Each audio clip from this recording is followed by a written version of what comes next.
Yo, every time I wake up in the morning, I know that's a win. Yeah, the fact that niko kwa hesabu ya wenye wameamka siku ya leo, that's a win.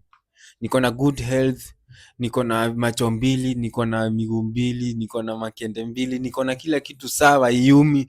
That's a win. Unataka ukaunt win gani ingine wewe? Unajua si nyinyi mnafikiria kuwin ni kuomoka. Ebu angalia kwenye umetoka kwanza. Angalia mambo umepitia. Umewin vitu mingi. The fact that leo hii nimenunua mabedsheet mpya. That's a win bro. The fact that nitalala hadi ka usingizi kenyewe kanajileta man. That's a win. Every time you wake up every day, you are a winner. As long as hujadedi. Ukiamka zile day utaamka upate umededi. Hiyo ndo siku sasa utasema maluza. Lakini ka uko hai una dedi ukitry kuwin vitu mingi.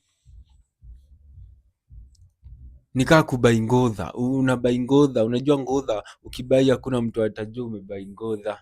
So what will happen is that utakuwa unajifeel kindani, unajifeel kindani wewe ni mtu mpya.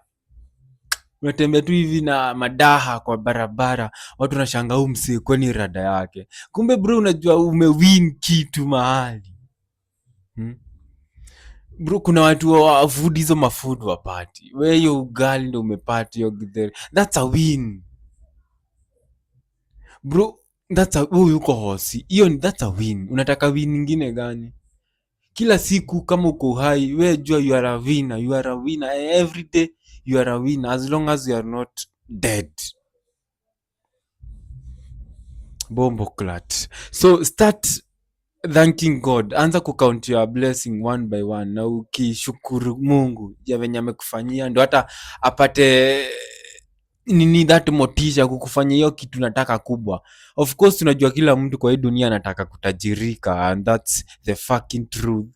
But bro, si unajua umepitia mambo mob na umekonka hizo mambo mob. Mbona uzioni bro, uzioni?